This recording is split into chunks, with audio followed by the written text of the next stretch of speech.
Excited today to be joined by Julian Goldie from Goldie Agency.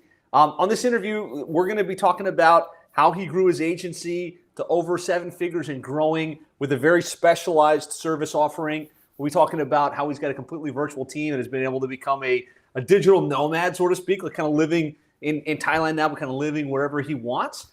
And I'm sure he's going to be sharing some great strategies on how he's grown, how he's scaled, how he's able to remain productive, working from a virtual environment. So if you're excited, just type yes in the comments. Give me a like if you're seeing this. Share this if you know other agencies that can benefit from watching. So without further ado, Julian, thanks so much for joining us today. Thanks so much for having me on. So I guess just start out. Tell us a little bit about what you do, kind of where you're at in your agency, kind of as we sit today. Sure. So I have a SEO link building agency. So I help websites rank #1, get more customers from Google, and drive more traffic to their site with SEO and link building. And we've basically grown that from just me starting off building links for my own websites and then selling it as a service to clients to growing to multiple 7 figures basically at this point. Yeah. So good, man. Congratulations. Thank you. Tell us a little bit about your background. How did you get into the agency space and specifically into the link building space? Sure. So originally, do you want me to start right from the beginning? Yeah, man. Yeah. Quick backstory. Okay, sure. So quick backstory. One day I went to Thailand with a bunch of friends on a sort of lads holiday, and we were there for 2 weeks, had an amazing time. And we said, when we got back to England, we were like, well, kind of got the holiday blues now, like it's raining, dismal weather, back to our office jobs, our 9-to-5 office jobs. And we were like, right, well, why don't we say within 1 year, let's start a business online, have the freedom to work from anywhere in the world and go back to Thailand. And all 3 of us did it. So all 3 of us moved back to Thailand eventually and started an online business. And I started off writing articles on Fiverr.com for $5 an article back then, just because I would do anything to make it work, basically. So I even remember making my first $5 online and sending the screenshot to my friend, really proud about it. Look, you can actually make money on the internet. So yeah, that just gradually built up. A year later, I was living in Thailand.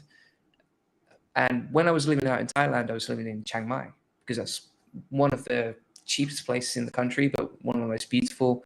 And also it's got a great community of people working online. In that community, there's this amazing community of SEOs and people who do search engine optimization for a living, which is crazy because you've got all these places in the world, but Chiang Mai happens to be a massive hub spot for it.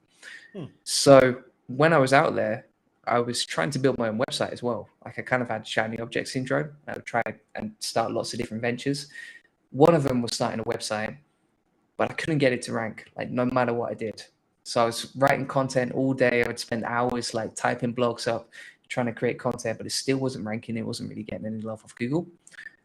And one day my friend who works in SEO said, the reason you're not ranking right now is because you need backlinks to your site. From there, he sort of taught me how link building works. Long story short, my website started ranking and getting a lot of traffic to a site.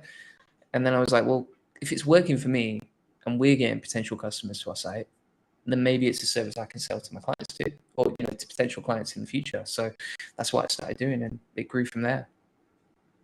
Amazing. So from this dream state of man, one day I want an online business. I want to be able to live in Thailand to actualize to that. Now you've got a successful, thriving business, probably making more than you ever imagined in that space. So good. So, just talk to us a little bit about what the service offering looks like, who you're working with day to day in your agency. Sure. So basically what we do is we sell backlinks, right? So it's like a pay on performance model where if the client doesn't get backlinks, then they don't pay anything. If they do get backlinks, then we charge per link. So what we do is we take the client's keywords that they want to rank for, and we advise them on the type of content to create for that or how to optimize it on the website if they've already published it. And then we go out and we build backlinks to their website on that. And typically we work with some websites directly, one-to-one, websites will come to us and they'll say we need backlinks, and we're happy to do that. But a lot of our clients are agencies. So we work with a lot of clients who do white label link building, and what they can do is upsell links to their clients, make revenue on that. But quite often they don't know how to do it, or they don't have the time and the resources to do it because it requires a big team.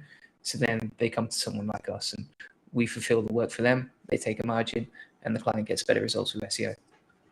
So predominantly working with agencies as a white label link building provider. If you're running an agency watching this and you think, SEO, we're going to set up the website, we're going to get the title tags, H1 tags, meta descriptions. We got to get the on-site stuff right, but then off-page, we know we've got to add the directories. We got a blog. We got to do press releases. But sometimes, the site just doesn't move up in the rankings. And so finding a really quality provider like Goldie Agency works really well, right? Because you don't want to necessarily have to put all the horsepower behind trying to man that. I've had great results with Julian and his team. They do really just like top class link building. Talk a little bit about your strategy and how it works. Like, what is the approach that you found that works well to get links and to get like high quality relevant links that actually move the needle from a rankings perspective? Sure. So for us, we focus on natural looking, editorially added backlinks. So there's loads of types of ways you can build backlinks. You can do directories. There's some people who go out there and spam the internet to get links. They're posting blog comments everywhere. Posting using and software. Things like that. Yeah. So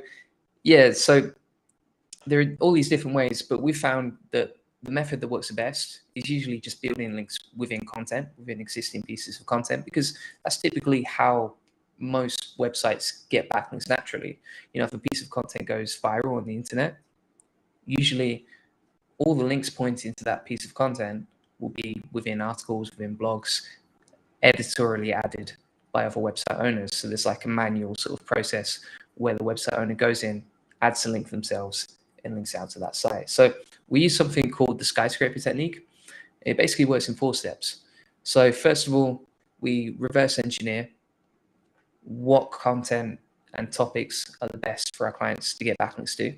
So if our client says, right, we want to rank for topics related to skincare, then we'll do some research and we'll find all the top rated articles that get tons of backlinks in the skincare niche. Then we reverse engineer that process to look at, okay, we can see your competitors are getting backlinks from all these sites. So we recommend you approaching these sites as well, because if they're likely to link to your competitors, they're very likely to link to you too. So that would be stage 2. And then stage 3 would be optimizing the content. So before we start reaching out to anyone and building backlinks, we just want to make sure that our client's content is the best it can possibly be, because the better quality content you have on your site, the more likely someone is to link to you. Like if you have a really spammy looking site, high quality websites won't want to link to your content, simply because it doesn't reflect well on them. And if they're linking out to you as a resource, it needs to be high quality. So that'd be stage 3. And then the final step is we go out, we reach out to these websites, usually via cold email, and say, hey, I noticed you linked to joeblogs.com, for example. Maybe you want to link to us too. Here's the blog article to check out. And typically we build backlinks using that method. Nice. So it's a pretty thought out process. You don't just like click a button and magically a link, is pointed back to your client's site. Like you do some analysis, you like write some great content, and then you've actually got to get the attention of these site owners to the place where they would take your content and put it on their site. And it has to be a win-win, right? Like you're kind of finding that balance between why they would do it in order to like add value for their site and how that adds value to your client's site. Absolutely. Yeah, that's it. Because if that website is trying to make money, or if they're trying to run a business, then it requires some time for them to go out of their way and add the backlink in. So you have to find kind of like a compromise here. Yeah, good stuff, guys. If you have any questions on link building, this would be a great time to pop it into the chat. We'll be trying to watch the questions here since we have a world-class link building expert on with us. So now we have a pretty decent idea kind of how your program is packaged. You work with agencies. You're selling them link building services. It's very performance-based. Look, if I get the links, you get paid. If I don't, you don't, right? Kind of is the model. Yeah. Talk to us a little bit about how you get clients. Like, so a lot of white label agencies watching this. So like, what is it that's working for you to get in front of your ideal clients and to get their business? Yeah, sure. So we started off on Upwork.com. So we actually began landing clients from there. And I know a lot of agencies are very hesitant to land clients from Upwork simply because it's got that reputation of, cheap or low quality clients or clients that are too demanding on Upwork. But actually, we've found some really amazing clients to work with on there, who have the budget, who are easy to work with, who have worked with us for years. So it's always been like a very consistent source of sales for us. So that was the first place we started. And one of the things I love about Upwork is that clients on there have their credit card already plugged into the system. And there's a lot of trust in there as well. And then if you've got like hundreds of reviews across your profile, like we do, and it's fully optimized with like case studies, testimonials, an easy sort of productized service that people can easily buy, then all of a sudden you can generate a lot of sales from Upwork. And I've seen loads of seven-figure agencies on Upwork who are getting tons of clients. So I think that's a great place to start. That's where we started. It worked very well for us. Then after that, we sort of graduated to YouTube. So I started publishing videos on YouTube about link building, about SEO, just sort of loads of basically all the FAQs that my clients would ask me. So if they had a question for me, typically I would answer them first of all, but then sort of put that content into a video on YouTube as well, because I knew that similar clients would be looking for that topic. And even though our channel was pretty small, even today, even like a couple of years later, it's so niche and so targeted, and it already positions our authority and expertise that when clients go onto YouTube, they find our videos, they find our content useful, then all of a sudden it generates leads and sales for us.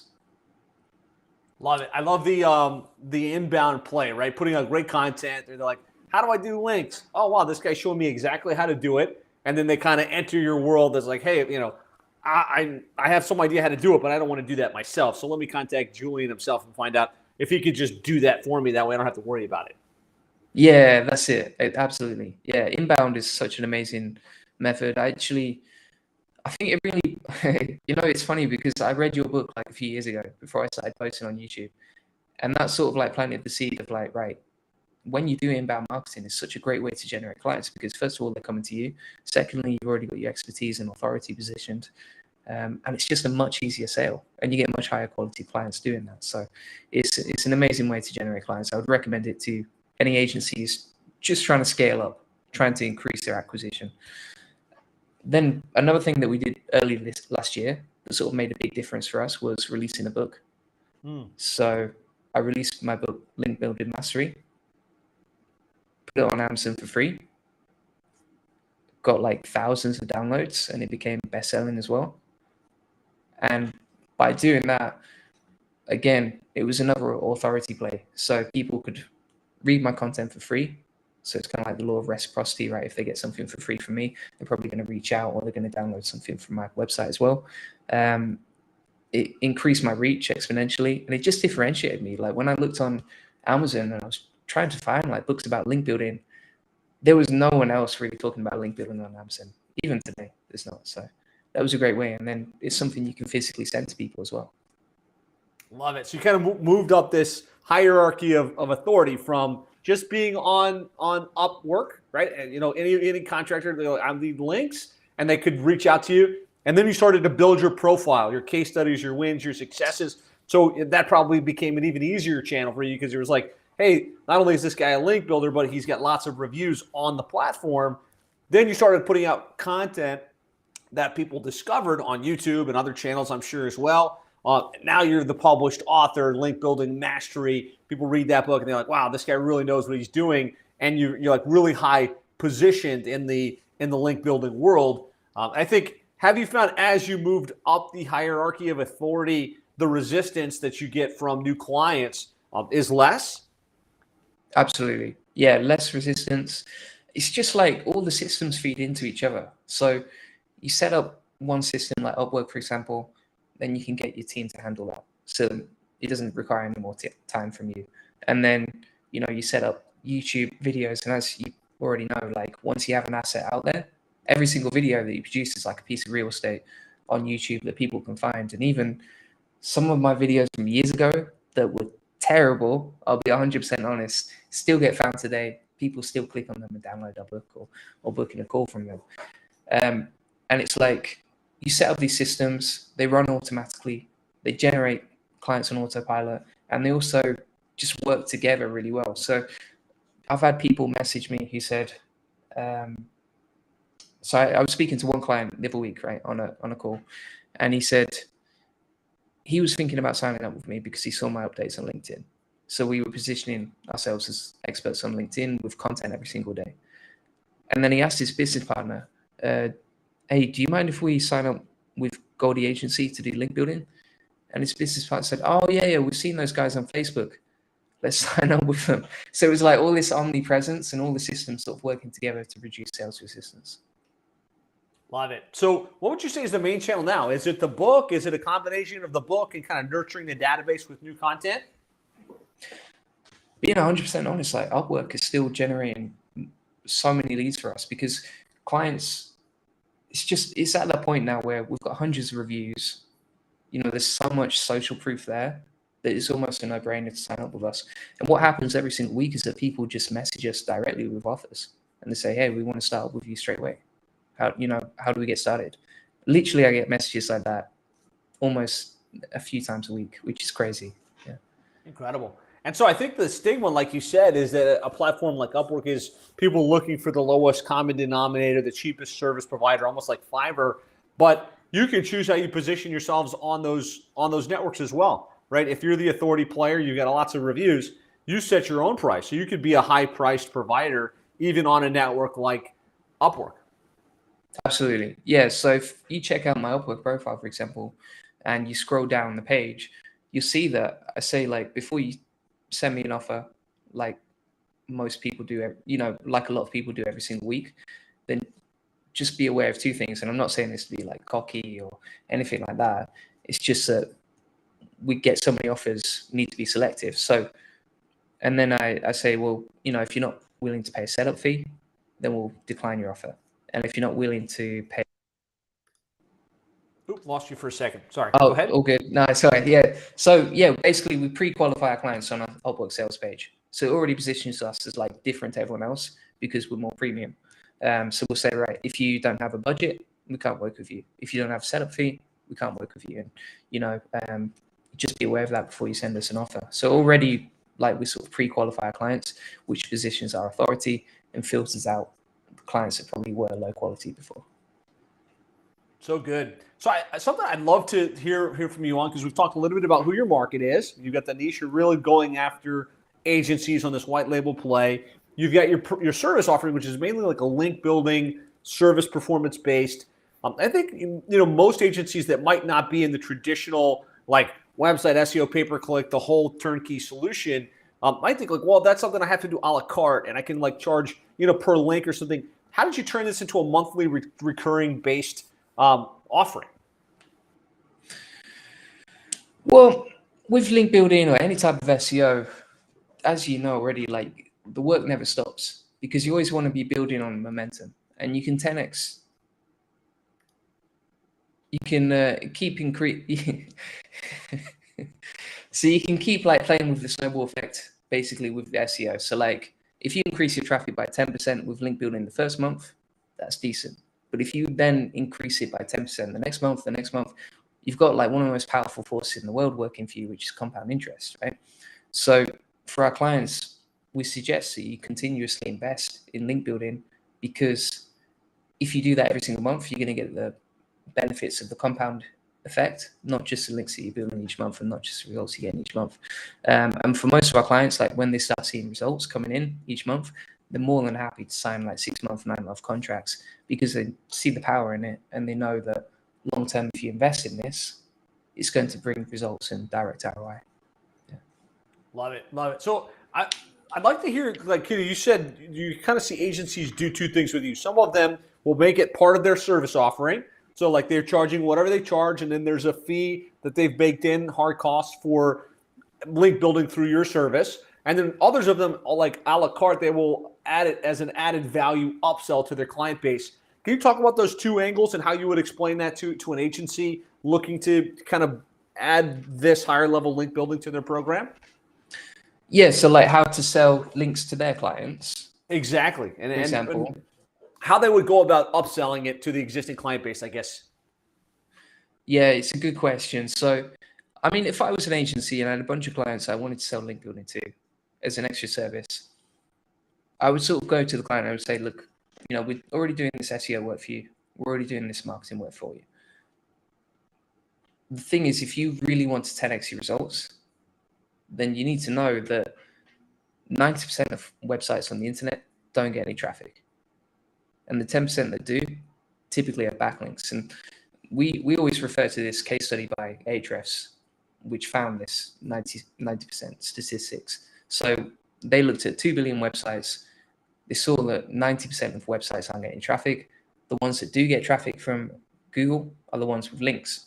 So it's like, it's already backed up by statistics. But then also for our clients, we know that what I would say, if I was an agency, I would say, right, if you look at any of your competitors, if you don't build backlinks, they will.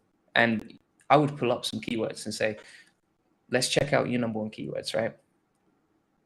For example, if it was like Plumbers New York, then you pull up the rankings for Plumbers New York using a tool like Ahrefs, something like that.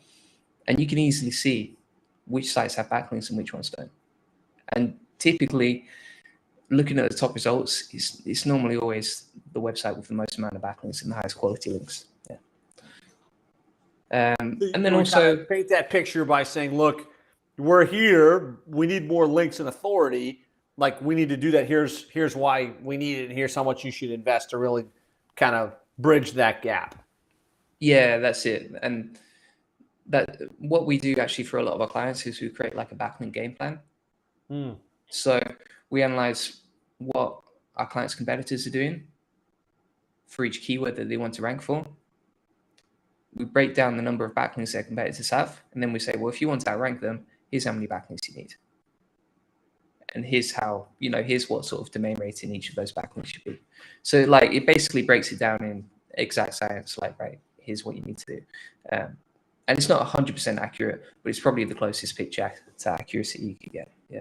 And then the other thing I would say, to clients, if they're my clients, I would say, right, well, we can do ads for you. We can do all these marketing channels for you. But if you get traffic from SEO and you increase your SEO traffic, then your profit margins are going to be much higher. Simply because if you're getting free traffic to your website that you haven't paid for, then every single sale you get from that free traffic, the profit margin is going to be way higher than if you're paying like $5 or $10 a click from, say, Facebook or Google Ads or anything else. And it's a way of being much more profitable. And then additionally, there are some other side benefits too. So for example, if you go on Google and you type in a search, any sort of keyword, you're much more likely to trust a website that's ranking number one on Google versus a random Facebook ad that just popped up on your feed. Simply because, the authorities there, it's like Google validates the content and says this is the best content out there right now. And also, when people on Google, they're looking for something, they're trying to solve a problem. So that traffic typically converts much better than an ad that's kind of invading someone's private time on the web. 100%. So I love that, and I love that kind of showing, here's where the gap is, here's how we can clog it, here's the actual game plan that we're going to put in place to make this a reality.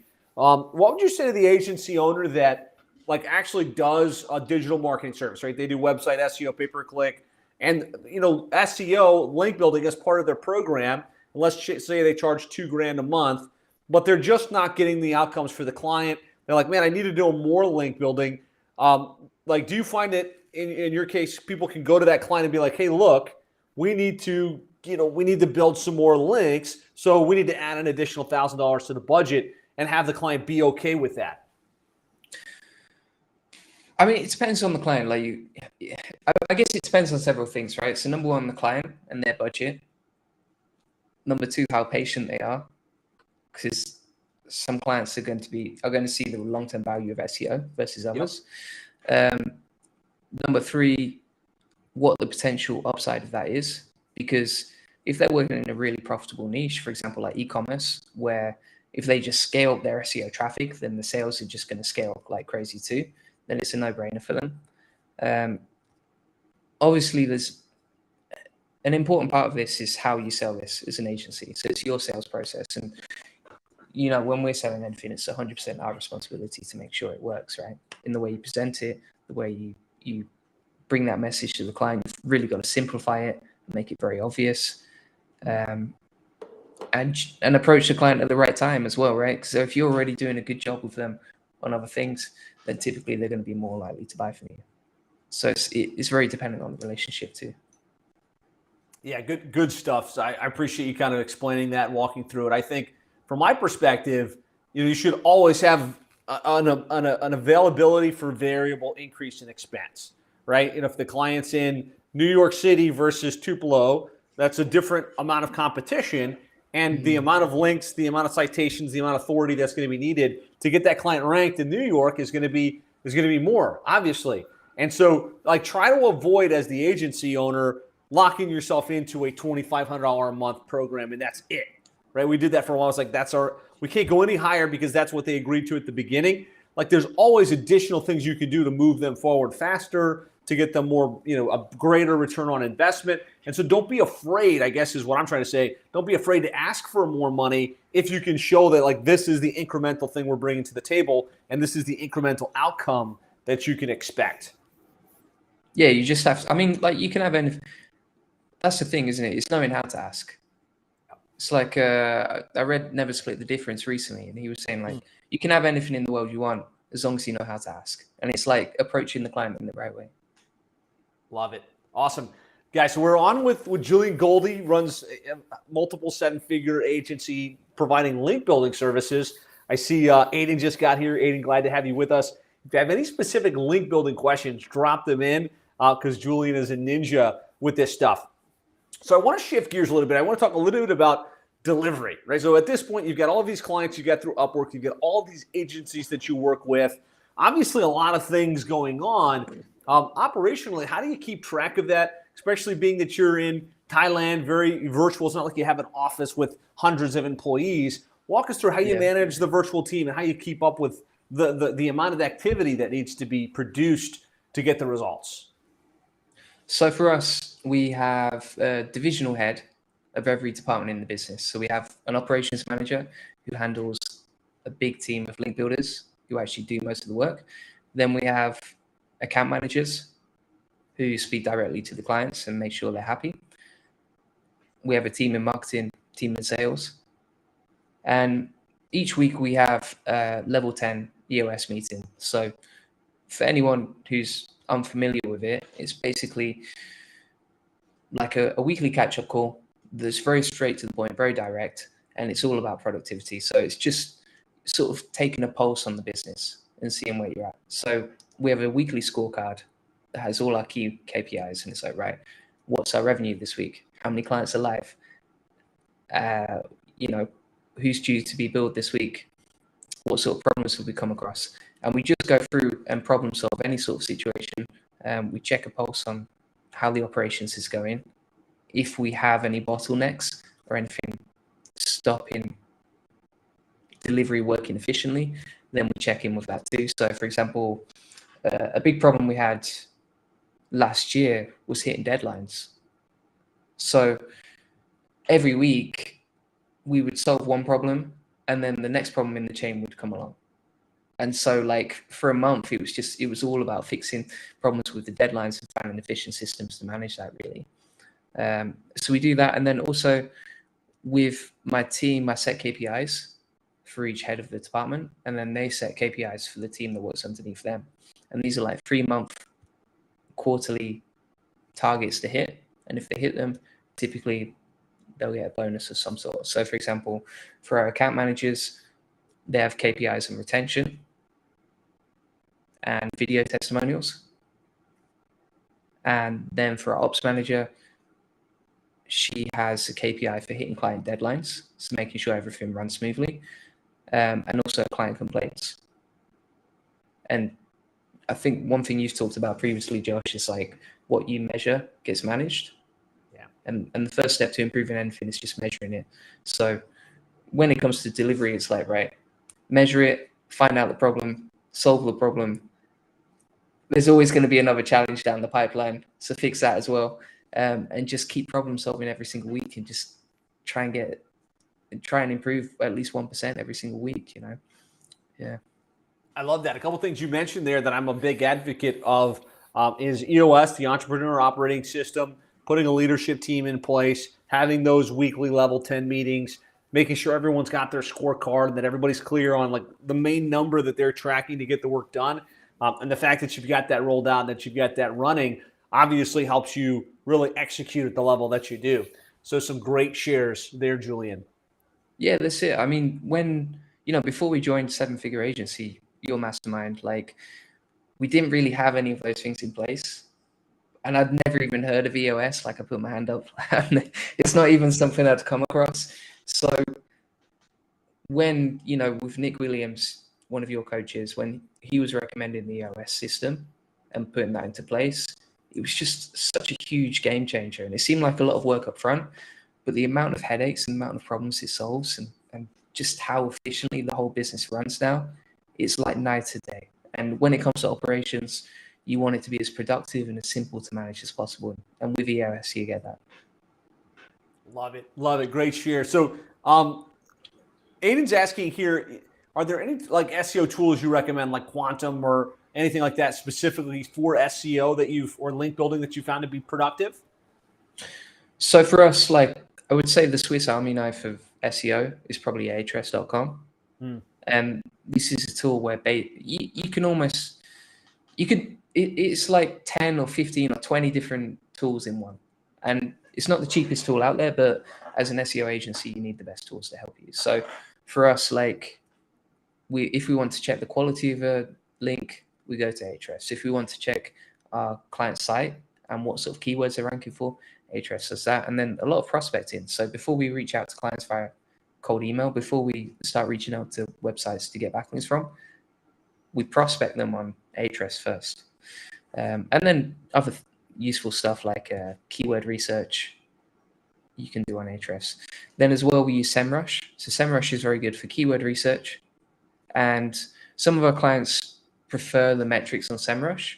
So we always want to do what the client wants and what's best for the client. So for us, we're happy to take the metrics on SEMrush as well, give those to the client. So we use both of those tools. Between those two, that's like the 80% of the work done. So, and that also helps us automate a lot of things. I think when it comes to like managing your own website and trying to get more traffic, there's loads of tools you can use. So for example, like NitroPack, that will increase your page speed rapidly. I don't know if you've ever tried using it, but for example, I had a site that was like page speed score of like 50 on Google. Installed NitroPack within like an hour. It was already 90, so it was running really fast, and all the core web vitals were running on it much better. I honestly think, if you're an agency, Ahrefs, SEMrush, that's going to do most of the work for you, and it just saves you going from platform to platform. So from a link building ninja here, top two tools for running a 7-figure agency and really doing good SEO: Ahrefs, amazing tool; SEMrush, amazing tool. Aiden's asking also, is link building a manual task for your team? I know we talked about this a little bit at the beginning, but is it manual or is it automated, or kind of like a hybrid of both?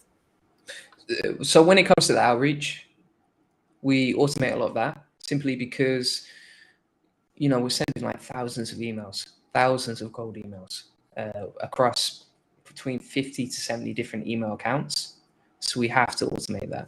Actually, I've got a lot of YouTube videos on how to automate your outreach and how to reach out to cold email prospects to build backlinks. So for that side of things, we automate it. For actually negotiating the backlinks, so there's a lot of to and forth between you and webmasters. Like if you ask them for a backlink, chances are you're going to go back and forth with them 6 to 7 times before they actually link to you. So that's manual. So we have a team that all day their job is just to negotiate with webmasters, organize the high quality links, and then put them in a tracking sheet for our clients. At the same time, though, we try to automate that as much as possible. So even though there's that human interaction, we use canned response templates.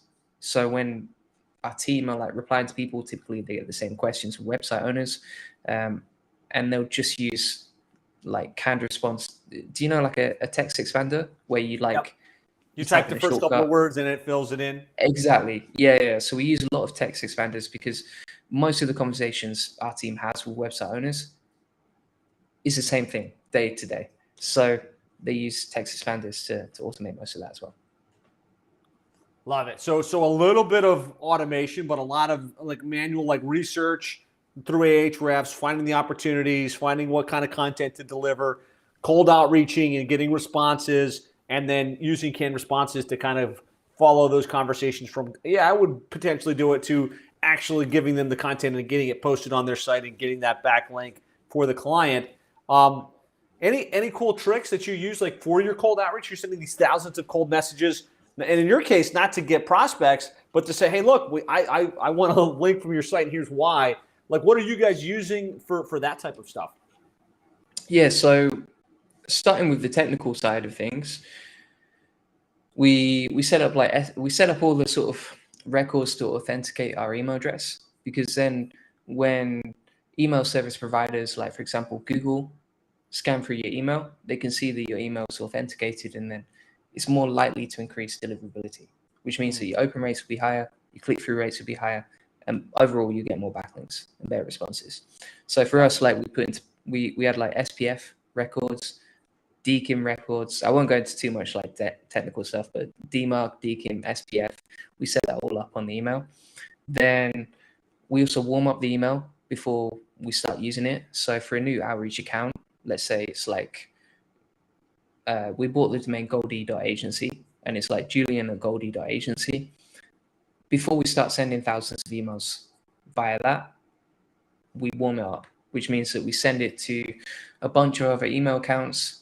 They reply back to us, and it's kind of like this network of email addresses that all interact with each other to increase our open rates and make us look more natural. Kind of like And your we use own little Lemon. like Lem Warm type of deal, where you're sending, getting responses, getting opens, but it's your own network. Yeah, that's what I use. We use Lemwarm. Yeah, Okay. and it's a really good tool. And then for outreach, we used to use Lemlist actually a lot. Like we were spending a lot with Lemlist every single month.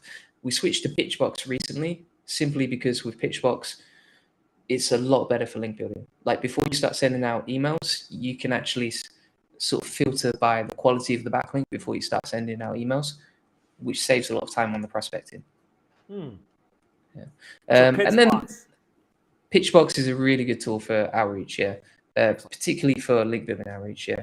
We've tried other tools as well, like Postarga, which basically fits everything in one. So it's like an all-in-one tool. So like you can take the data from Ahrefs, Hunter, everything else, and use it inside Postarga as one tool.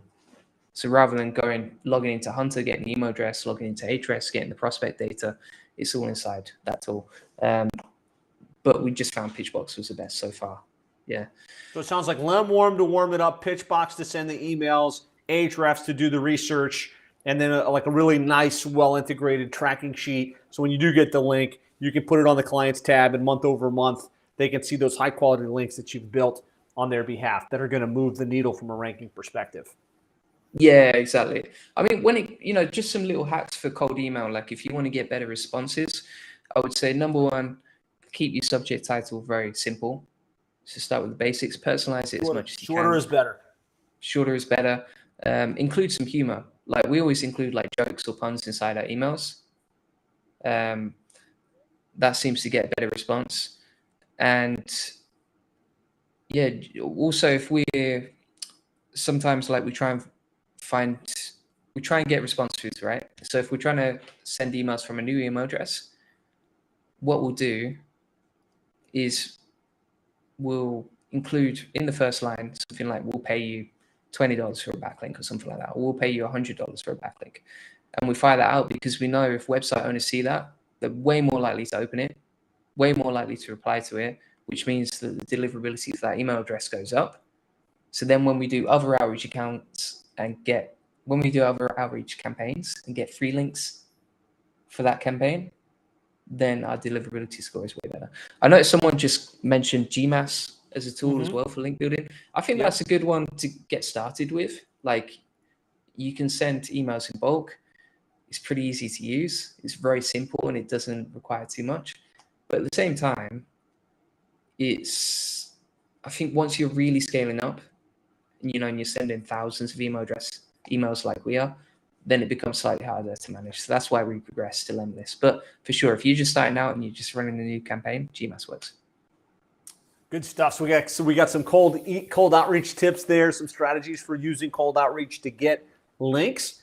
Guys, my camera's a little bit freezing up. I'm not sure if it's on my end. If you're seeing both me and Julian and hearing us clearly, give me a 1 in the comments. I'm just super curious as we press forward. All right, so Julian talked about like the niche that he serves, how he packages the service offering, how he delivers. Would love to hear, and I know this is something you're really good at, so I'd love to hear your thoughts on client retention and creating a great client experience. We're getting 1, so you guys are hearing us and seeing us. That's a good indication. Thanks, guys. Good news. Yeah, so here's what I would say, first of all. When it comes to growing your business, retention trumps sales. I honestly think that, because it's going to increase your profitability. Like a 5% increase in retention will increase your profitability by 20 to 25%. And once you have a client who buys from you once, it's way more easy to get them to buy from you again and again every single month. Whereas if you just focus on sales, which is kind of glamorous, you get the new client on, it's exciting, it's fun. It makes you feel, you kind of get like that little dopamine hit that says, wow, we've got a sale now. It's great, but I just think retention is way more important. So when it comes to that, I guess it comes down to 2 things. Number one, using your client's results as the North Star to guide everything that you do. And for us, we try and keep like customers as the central model to everything we do. So everything we do in operations or in account management, it's all about, okay, will this make the client happier? Will it increase retention rates? Because that's what we want to do. And will it get them better results? And then also showing that you care. So when it was just me as a one-man band, and I was dealing with like 10 to 15 to 20 different clients, it's very difficult to show your clients you care because you just don't have any time. Like everything is going crazy.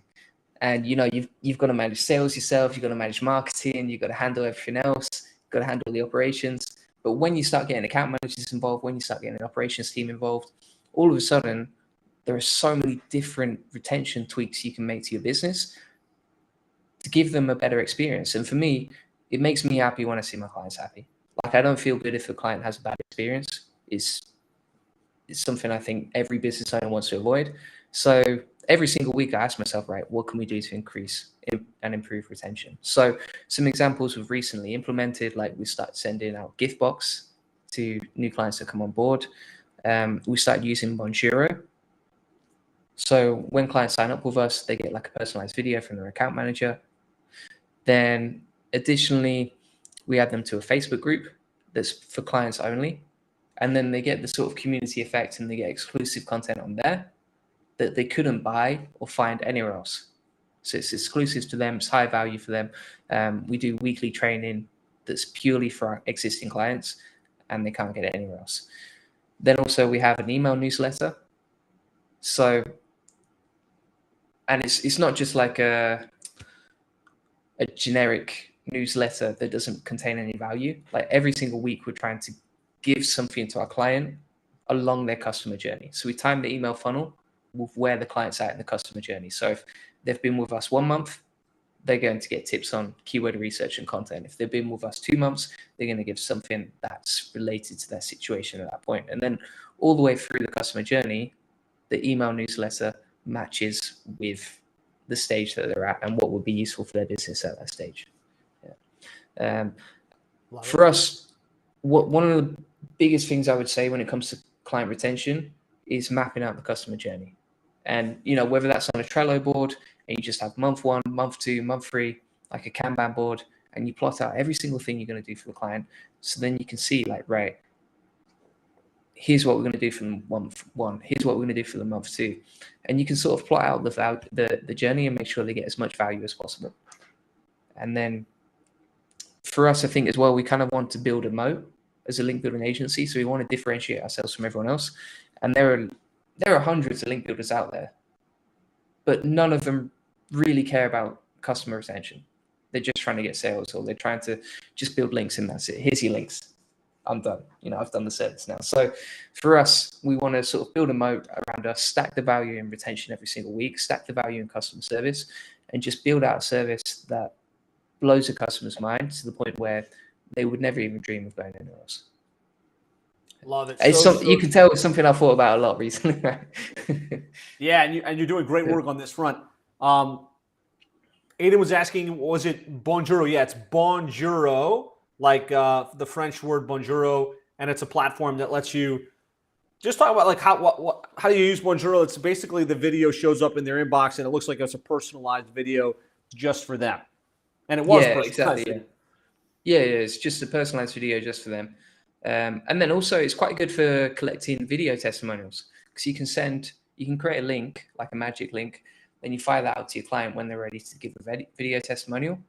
And it's just way easy for them, because they can upload the video, record it there and then with the webcam or the phone.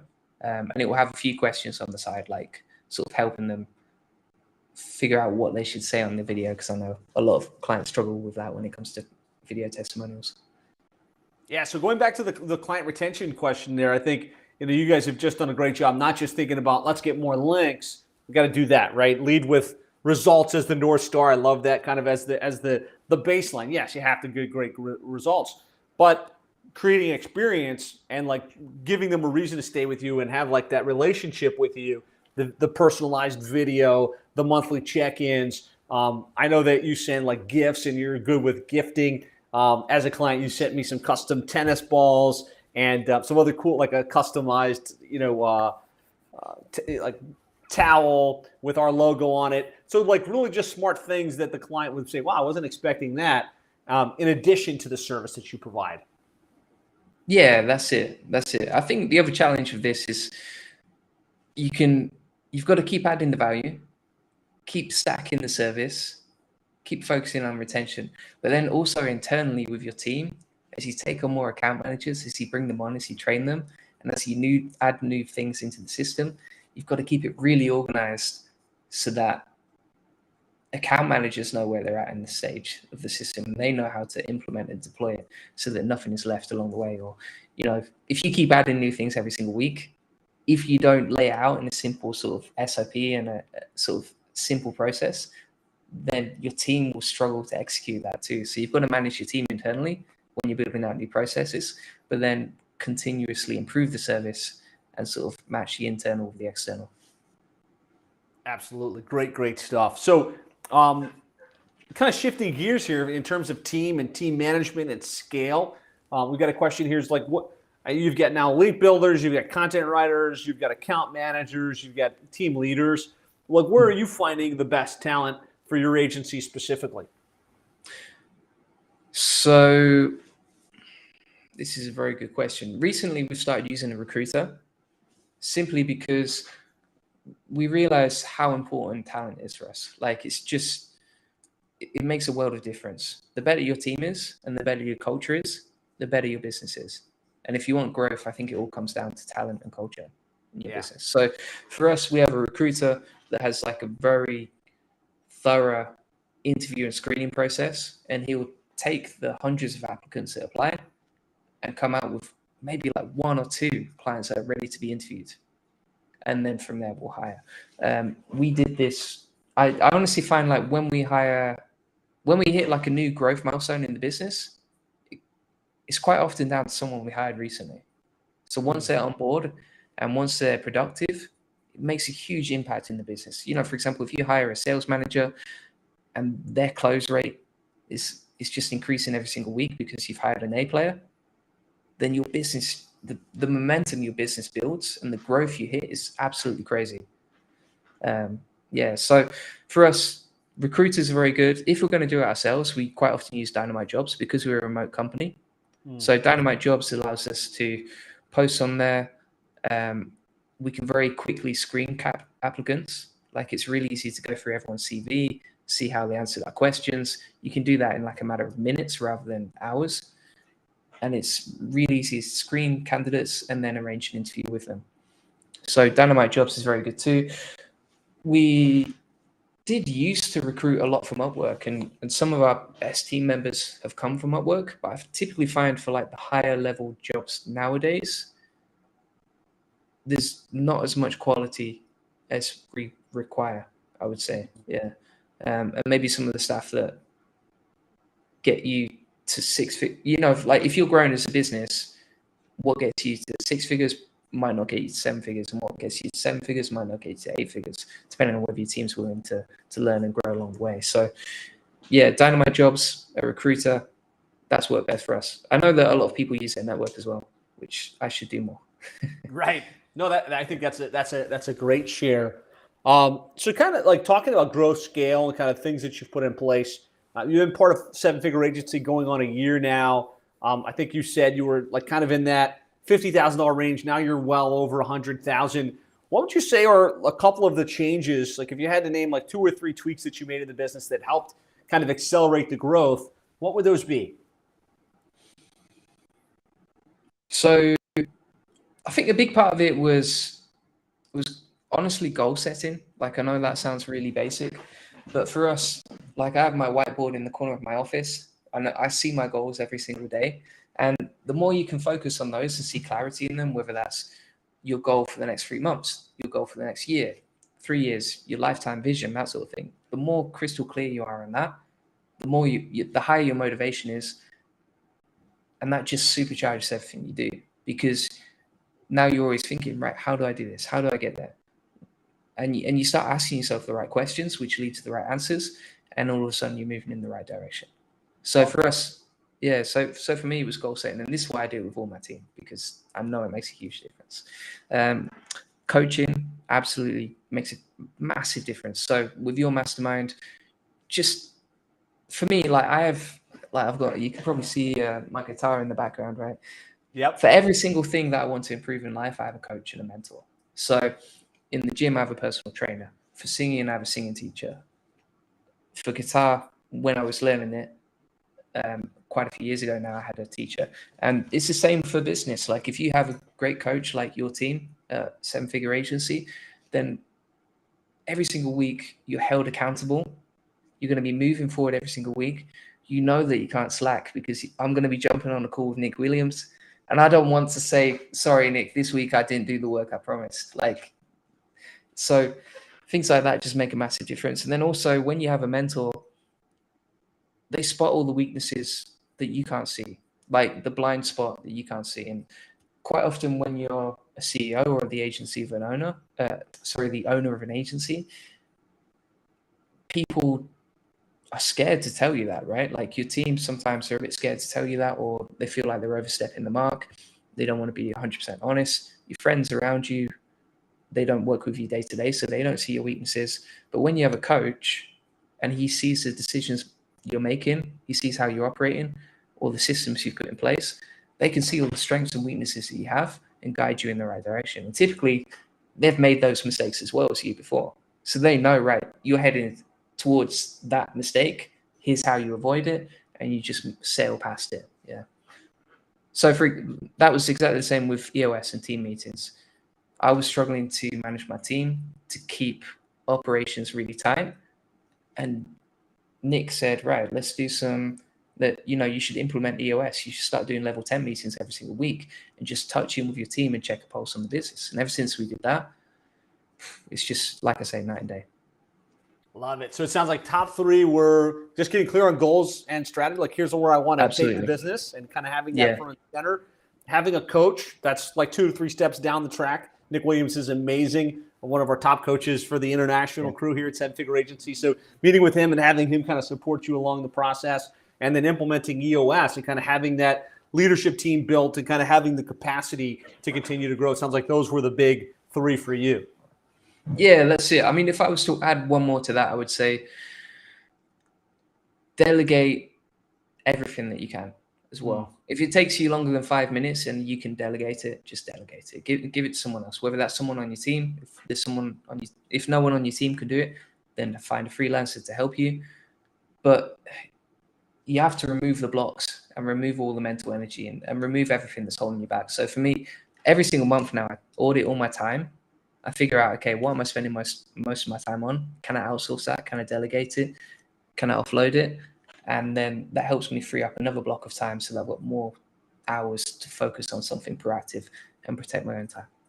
Love it. So delegate and elevate was a big thing, right? And I think it's a powerful practice all of you guys as you're growing should be doing is that time study. Like, where was my time going? Okay, what can I remove myself from and get somebody else to take? And then elevate so you can focus on the bigger picture things within the business. That's the only way that you move forward. And through EOS, as you start to get your team to delegate and elevate, now you've got your leaders also kind of freeing up their time and saying, hey, look, I'm spending a lot of time on this little annoying thing where I could put someone else to handle that and continue to elevate the organization. Absolutely. That's it. Love it. Great shares, amazing stuff. So there was a question here, and I just want to make sure, if you had to recommend one really good SEO book that like was super impactful for you, what would it be? Okay, I'll be honest, like there's not that many good SEO books. I'm not going to say mine because that would be very egotistical. Hey, Link Building Mastery by Julian Goldie is one of the best, so definitely check that out. I would honestly recommend for SEO, if you want to learn it, check out some courses. Matt Diggity's Affiliate Lab, absolutely fantastic. One of the best courses I've ever seen on SEO. Authority Hacker, they have the blueprint on SEO, and it basically teaches you how to create a website from nothing and build it up to something that earns thousands of dollars passively. It works for me. It works for all my friends in Chiang Mai, and I would highly recommend that too. So those two courses give you more than enough that you need to know. I think that's a great insight for you guys too. Books for things like SEO, paid search aren't your best play, right? It's the information is going to be outdated by the time it's published in something as iterative as SEO. And so just a good tip, right? Find the great courses and invest a little money in them. Maybe follow the blogs and kind of so you can have up-to-date information as opposed to, a book that was published, year, 2, 3 years ago. Yeah, the beauty of courses as well is like you buy it and then you can give it to your team as well. So when you start handing out operations or you bring new people on board and you want to train them on SEO, these sort of courses are really useful. Love it. Great stuff. Well, Julian, congratulations on your growth and success, building a multiple seven-figure agency, providing amazing link building services to agencies and clients alike. You shared some great insights on how you package your program, how you deliver link building services, how you actually do the work, have scaled the team, and how you land the clients. If people want to learn more, you mentioned a couple times that you got your book. You've got some great free content on YouTube. Where's the best place for them to go and learn more about you and your services? So to learn more about me and my services, if you go to juliangoldie.com, from there, it's got all the information you need. So it's got details on our service. You can book in a free strategy session if you want to learn more about how you can improve your results with SEO and your website. And we have our free book to download on there as well. So that's juliangoldie.com. juliangoldie.com. And your YouTube channel is Julian Goldie, or is it something else? Yeah, it's Julian Goldie SEO. So just look up Julian Goldie SEO if you want to get his ninja hacks on how he does SEO and how he does his cold outreach. He's got lots of great video content there. And for his services, definitely go to juliangoldie.com. That's how you spelled it? juliangoldie.com? That's correct, yeah. Yeah, I can see that at the bottom there. Okay, awesome. Well, thanks so much for being on. Thank you so much for sharing. Guys, if you got value from today's episode, definitely reach out to Julian. Send him a thank you. Thank you for the insights and the information. If you've got follow-up questions, Julian's also in the Digital Marketing Agency Success group. And so tag him in there if you've got specific questions about link building or how to do better SEO. He's a wealth of information. Julian, would you be okay to respond to those types of questions? Absolutely, yeah, happy to. Yeah, if you tag me in, more than happy to answer any questions you got.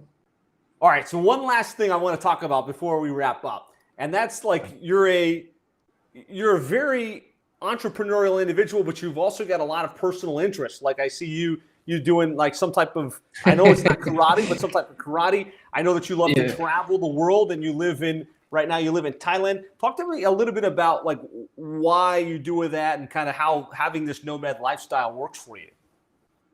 Yeah, so for me, I think a lot of what you do outside the office impacts how you perform inside the office. So really what I try and do at any given moment is have 3 hobbies. One that makes me money, which would be my business. One that keeps me creative, which would be singing, songwriting with music. And then my third would be health. And right now I'm in the gym a lot. I train 5 days a week in the gym. Last year, I would train a lot of Muay Thai and up to the start of this year. But yeah, I think you've always got to, when it comes to life, like particularly in business, you need creativity, right? And you need inspiration and something to fuel your motivation. So for me, my best ideas come when I'm doing something outside the office. So for example, every Thursday afternoon, I'll go and do like a fun activity. Like when I was in the UK, it was like, I don't know, do like clay pigeon shooting, or over here I might do archery, or go visit a beach somewhere, something like that. So yeah, I think you've really got to, a lot of entrepreneurs I see make the mistake of spending all day in the office, but your best ideas won't come when you sat at a keyboard. I think that's one of the reasons your masterminds work so well as well. Like, you know, your events, because people can go there, they can step away from the office. And when you're in that sort of creative environment with people that inspire you, you come up with great ideas. So yeah, absolutely. And then I think as well, if you've got like the growth and learning mindset, you always want to be experiencing new things. And with that comes new ideas, new creativity. So putting yourself in new environments, as difficult as it may be sometimes to get out of your own habits and your own daily routine, it makes a massive difference. And it improves your mindset. So good, man. Great stuff. Really appreciate you taking the time to be on here. Really appreciate the shares.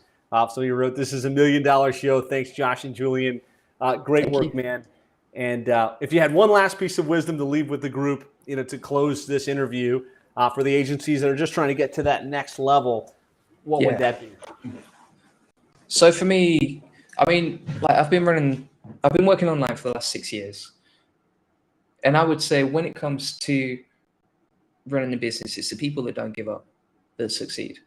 So typically, you know, if you're trying to grow your business to the next level and you're pushing and you're pushing and you're pushing, it's just a matter of time. And if you're putting the right actions in, it's not a case of if, it's a case of when. So if you focus on the journey, you focus on the process, and you're hard on your actions, not your results, then the results will come eventually. Love it. Great stuff, man. Thanks so much again. I know it's late where you are, so get some rest. And it's past my bedtime. Yeah, we'll talk to you soon. Thanks for listening, everybody. We'll talk to you next time.